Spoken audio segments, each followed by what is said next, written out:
तर महानगरपालिका निवडणुकीनंतर मीरा भाईंदर शहरातील राजकारणानं वेगळीच कलाटणी घेतली आहे। मराठी महापौर या मुद्द्यावर पेटलेला संघर्ष आता निर्णायक टप्प्यावर येऊन पोहोचलाय। गेल्या काही दिवसांपासून मराठी एकीकरण समितीकडून मराठीच महापौर द्यावा, अन्यथा रस्त्यावर उतरून आंदोलन केलं जाईल असा ठाम इशारा देण्यात आलेला होता। मात्र कालच्या घडामोडींमुळे भाजपनं हा इशारा साफ धुडकावल्याचं स्पष्ट झालंय। भाजपकडून महापौर पदासाठी डिंपल मेहता यांनी नामनिर्देशन अर्ज दाखल केल्यामुळे मीरा भाईंदर महानगरपालिकेवर पुन्हा एकदा गुजराती महापौर विराजमान होणार असल्याचं जवळपास निश्चित मानलं जात आहे। तसेच उपमहापौर पदासाठी ध्रुव किशोर पाटील यांचं नाव पुढे करण्यात आले। या निर्णयामुळे मराठी समाजात तीव्र असंतोषाची लाट पसरली असून येत्या 3 फेब्रुवारीला उग्र आंदोलन छेडण्यात येईल असा इशारा मराठी एकीकरण समितीचे अध्यक्ष गोवर्धन देशमुख यांनी दिलाय। या आंदोलनात मनसे आणि ठाकरे सेनाही सहभागी होणार असल्याचं त्यांनी स्पष्ट केलं आहे।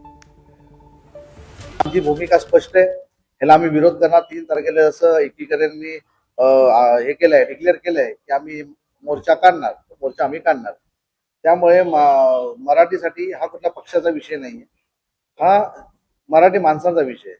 महाराष्ट्रामध्ये मला फक्त तुमच्या माध्यमातून देवेंद्र फडणवीस असतील, आमदार जे सभागृहामध्ये बसत असतील त्यांच्यासाठी चेतावणीची घंटा आहे, लक्षात घ्या।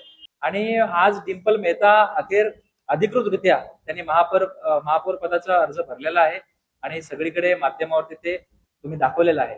आम्ही याचा निषेध करतो।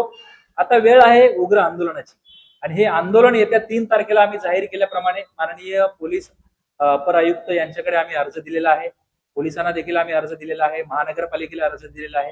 हे आंदोलन, हा जो मोर्चा आहे 3 फेब्रुवारी रोजी होणार आहे। आणि जर मराठी माणसाला वाटत असेल की हे शहर आपली मराठी म्हणून टिकली पाहिजे, तर मला खात्री आहे की हे शहर टिकवण्यासाठी, मराठी अस्तित्व टिकवण्यासाठी हा लढा मोठा होईल। एबीपी माझा, उघडा डोळे बघा नीट।